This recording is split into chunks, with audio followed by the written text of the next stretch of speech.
guys, good morning. For today's video guys, nandito kami guys sa dagat kung saan naligo yung mga anak ko guys. So, a very quite simple again guys, beach resort. Meron siyang mga cottages dito guys. Pero ngayon, hindi kami nag-rent ng cottage kasi uwi lang kami agad guys, no? So, hindi kami nagdala ng baon.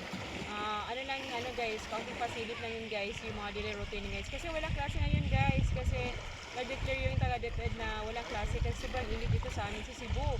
Kaya sabi ko sa anak ko, what if kung iligo kayo sa dagat. Hindi ako naligo, sinamahan ko lang sila guys. So, napakita ko guys for my previous video. Itong lugar na to guys, na palagi nililuguan namin guys. My memorable experience guys during my high school days. So, ayan. This is the view around here. Look at the water. Napaka-clear ng water. Simple na yung business resort para na-enjoy yung mga anak ko guys. At least, no? Ayan. So, sana nagustuhan nyo guys yung video ko. Ayan. Thank you guys. Good morning. Ayan. So, we are here at the beach guys. Ayan. Yung mga anak ko guys. Pinaligo ko yung mga anak ko guys. Doon, malapit lang yun sa amin guys. Yung ano namin. Naligo kami sa malapit lang sa amin guys. Ayan. Ayan. Ayan. A very quite simple na beach guys. Pero maganda siya. Look at the water.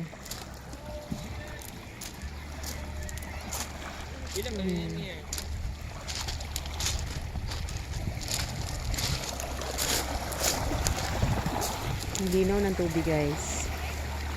Ayan. Kararating lang namin guys.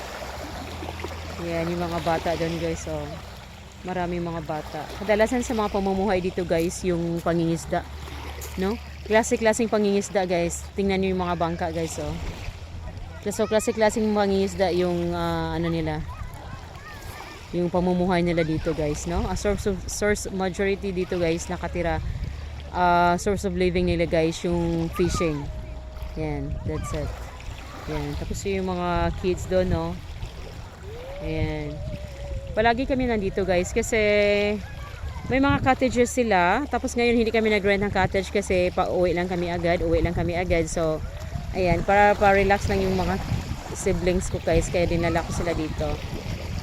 Mabuti ngayon kasi hindi siya masyadong init. Hindi kagaya kahapon guys. Grabe ang init kahapon. So, ayan. May malaging pangingisda din dito.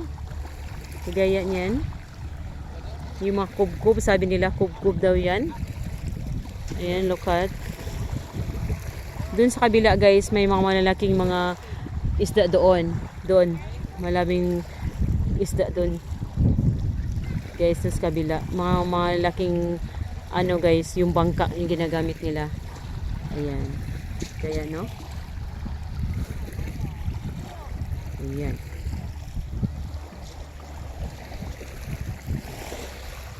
Ayan, no? So, gusto ko dito guys kasi ang linaw ng tubig at saka alinis ng tubig nino. Very clear. Crystal water talaga guys. Ayan guys. Malinis siya. Hindi lang kami nag cottage guys. Parang ano lang kasi hindi kami nagdala ng baon kasi uwi lang kami agad, no? After maligo yung mga anak ko guys. Kasi busy sa ano nila guys. So wala silang klase ngayon guys. Online lang yung klase nila. Kasi napakainit dito sa Cebu. Yan ang declare yung DepEd na online lang yung klase nila, no? Ayan. So 15 pa yung resume. Kaya sabi ko sa kanila na punta tayo sa dagat para ma-relax naman kayo once in a while, no? Sa pagod ng kanilang pag-eskwela. Ayan. Yung mga bata guys, oh. Naaliw ako sa mga bata. Punta tayo doon sa mga bata guys. Naaliw ako talaga.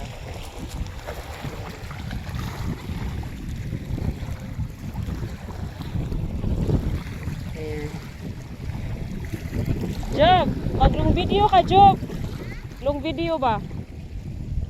Long ba? Higda? Long. Ayan. Punta tayo doon sa mga bata guys ha. Kasi naaliw ako sa kanila eh. Ayan guys. Yung mga bata dito. Look at guys oh. Ayan. Yung mga bata. Talaga. So, ayan, no? Ang ganda dito guys, especially during sunset. Alam nyo guys, during high school, i-share ko sa inyo guys during high school days guys, hindi na alam mama ko guys na palagi ako nandito kasi yung yung friend ko dito, isa sa may-ari ng ganyang guys, fishing boat. Yung ganyang malaki kubkub dito sa Bisaya. Kubkub yan na guys. Langoy kami doon. Hindi na alam mama ko na palagi ako nandoon. Magkating classes ako guys eh. Once a week guys, may isang absent ako. Tapos pumunta kami doon, no? From here up to there, langoy kami ng langoy. Yan, tapos hawa kami sa lubid. Yung malaking lubid na yan, yung bangka na yan, napakalaki yan. Tapos yung lubid na yan guys, kami, hawa kami until sa ilalim, no? Ayan. Grabe guys, talaga. Kaya hindi nalaman ng mama ko, nag-graduate ako ng high school. Noon, na hindi nalaman mama ko na palagi ako nakating classes kasi pumunta ako dito. Kaya, this was amazing experience. This is a very amazing experience, guys. And I-share ko sa inyo. Kaya hindi ko to malilimutan kahit paano, guys, itong lugar na to. Very memorable. Ayan. So, nakakatawa ko, guys, kasi minsan, wala akong dalang mga something, yung mga underwear, ganyan, mga t-shirts, ganyan. Sabi ng friends ko na, hiramin lang kita ng mga clothes ko para magamit mo. Ayan. Pero hindi halata ni mother nagdala ako ng pati underwear guys, hiniram ko sa best friend ko. Shout out kay Maria Celica Narcico doon nasa Davao na siya ngayon. Kaya ayan, minsan lang kami magkita, no? Pag may pistahan, uwi siya dito. Pinuntahan niya ako doon sa amin. Yung isa guys, share ko sa inyo guys, pinatawag yung parents ko guys dun sa school kasi nahalata na ni mother na sa namin, sa mga officers namin na palagi na akong nag-absent, no? Pero pinakausapan ko yung yung head teacher ko na hindi na niya ipaalam kay mother. Patay ako kay mother guys. Grabe, lakotsera ka talaga ako guys during high school. Naiba na talaga yung ihip ng hangin pag college na guys eh. Kaya yan, yun yung na-share ko guys. Kaya very memorable experience talaga yung lugar na to. Ayan. Share ko sa inyo guys the reason why I'm joining YouTube.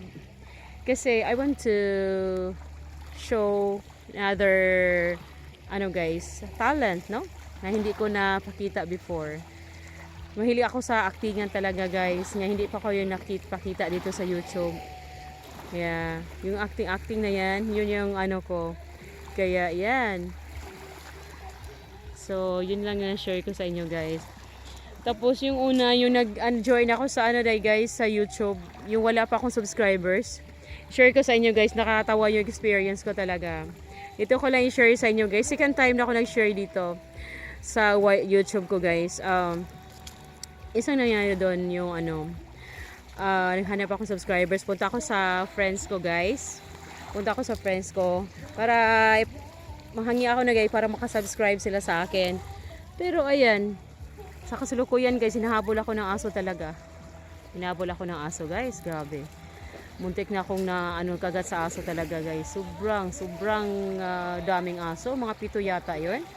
So ayan, nagalit yung asawa ko guys, sabi ng asawa ko guys, hindi naman tayo inugutom ba't ka nagpurso na anong mangyari sa'yo, no? Pag ginagat pa ka ng aso na yan. So kaya guys, no? Grabe. So pinagtutuloy ko pa rin yun guys, kahit paano. Kaya ngayon, malapit na mag 4K subscribers. So salamat ako sa mga ko guys, yung mga subscribers ko, no? Yan ang takilik niya nanonood sa akin. Yan, nanonood palagi sa akin guys. Kaya create ako ng mga gandang mga content para maaliw naman kayo guys kahit papaano. Ayan guys, no? So ayan, thank you for watching guys sa akong vlog guys, no?